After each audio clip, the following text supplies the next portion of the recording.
Les Entrepreneuriales 2023 avec l'Université Côte d'Azur.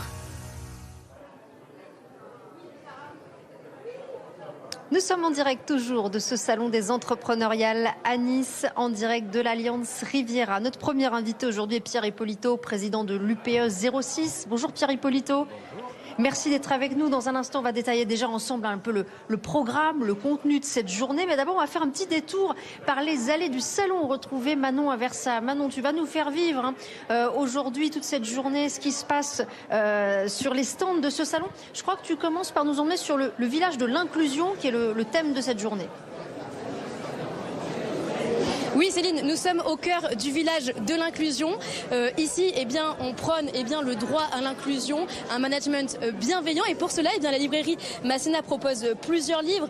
Le droit à l'inclusion, un management bienveillant et également les 10 commandements pour une entreprise bienveillante. Je vais vous en lire quelques-uns, Céline.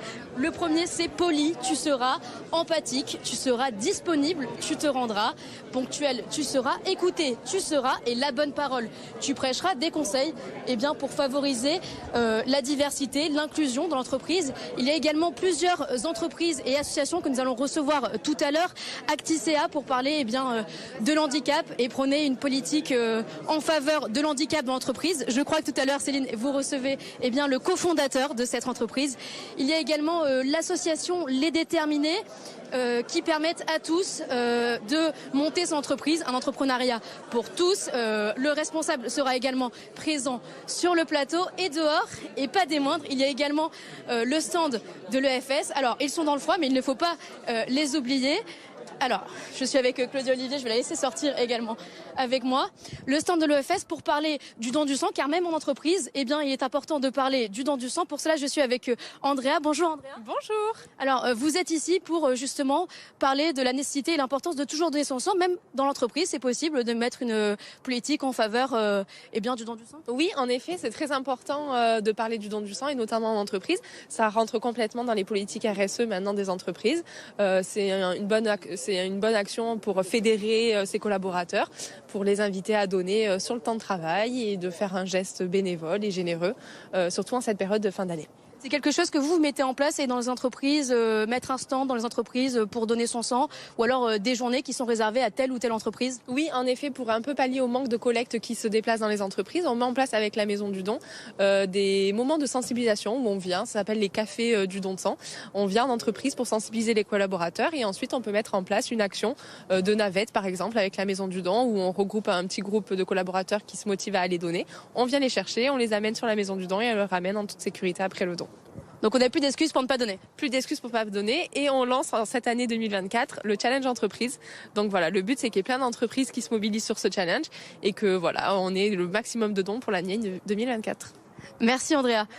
Voilà Céline, ça c'était pour le village de l'inclusion. On se retrouve tout à l'heure pour une nouvelle découverte. Merci Manon Aversa, accompagnée de Claudia Olivier dans ces allées du salon.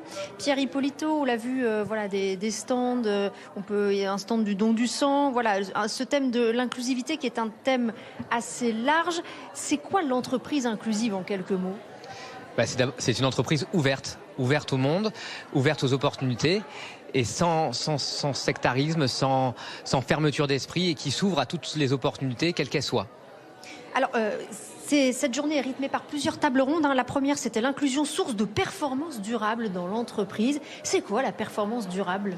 Alors la performance d'une entreprise, historiquement, c'était uniquement les performances financières. Aujourd'hui, on va au-delà de ça.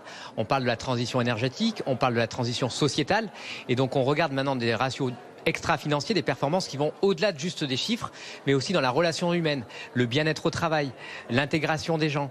Donc tous ces facteurs-là sont maintenant mesurés de plus en plus et deviennent des indicateurs de performance qui sont jugés par toutes les parties prenantes, que ce soit les collaborateurs qui les regardent avec attention pour choisir leur entreprise, que ce soit les banques qui attribuent ou pas des crédits en fonction de ces performances-là, ou que ce soit même les fournisseurs et les clients. Donc ça veut dire qu'il y a une sorte de retour sur investissement sur ces questions-là quand même. Exactement, il y a clairement un retour sur investissement, c'est pas à fond perdu. Avant, on ne mesurait que les retours sur investissement qui étaient financiers. Aujourd'hui, il y a un retour sur investissement quand on est plutôt positif, quand on a des discours positifs, qu'on est dans l'ouverture. C'est bénéfique pour les entreprises et c'est bénéfique pour la société. Alors quel est l'objectif finalement de cette journée?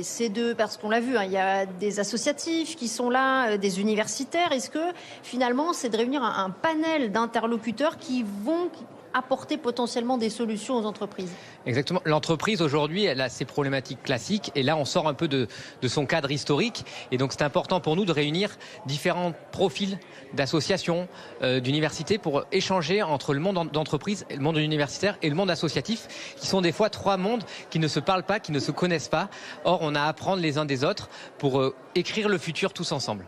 Qu'est-ce qu'on peut dire de cette édition par rapport aux précédentes éditions? Parce que c'est pas la première fois qu'il y a les entrepreneuriales. C'est la 22e édition, donc forcément, oui, ça fait un moment qu'on est rodé.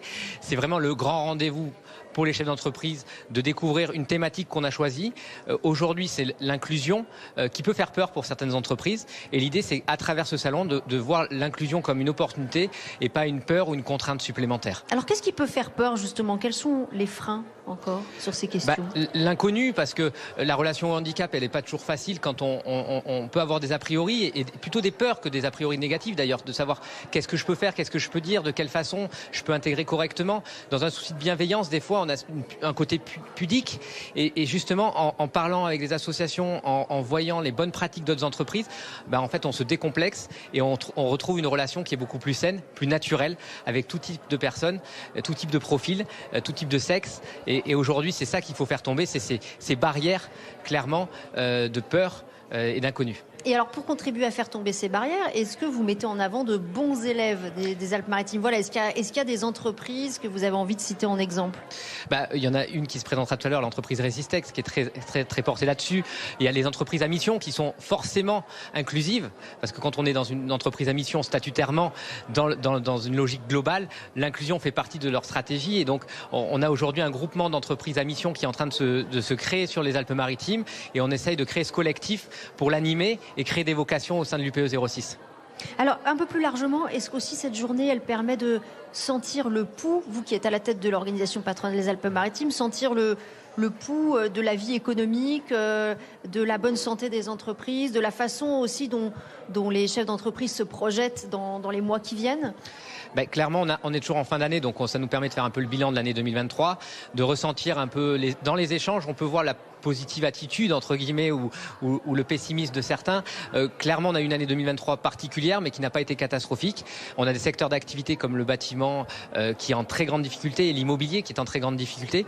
Mais il y a quand même des pouls économiques qui restent positifs sur notre département et on voit des échanges encore dynamiques, on voit de la dynamique et on voit vraiment une envie de pousser les limites et de soulever les montagnes. Donc c'est aussi le but de ce salon, c'est de vraiment avoir cette émulation positive et je pense que l'émulation positive entraîne une dynamique qui entraîne de la création de valeur. Et alors, est-ce que c'est évident de parler d'inclusivité qui parfois va demander des investissements, de temps, d'argent à des entreprises dans des secteurs qui parfois connaissent des difficultés? Vous citez le BTP par exemple. Alors c'est sûr, quand on est dans un contexte économique favorable, tout est plus simple pour mettre de nouvelles choses en place. Plus que des coûts économiques, c'est des coûts en énergie, en temps, en réflexion. C'est des coûts indirects. Donc forcément, quand vous êtes dans une situation économique difficile, c'est plus difficile de le mettre en place. Cependant, les problématiques de recrutement qui existe encore dans beaucoup de secteurs d'activité, la côté inclusion permet de travailler la marque employeur, permet d'ouvrir son champ des possibles en termes de recrutement et de s'ouvrir à des nouveaux profils qui créent des dynamiques, des profils et des échanges qui sont hyper positifs pour l'entreprise. Alors il y a toujours effectivement des problématiques de recrutement dans différents secteurs. On pense évidemment toujours à l'hôtellerie-restauration en premier lieu, mais on commence aussi à parler d'une reprise du chômage. Est-ce qu'il y a une forme de paradoxe là-dessus? Alors nous sur les Alpes-Maritimes, on est quand même en dessous de la moyenne française, donc on s'en sort plutôt bien sur la partie chômage.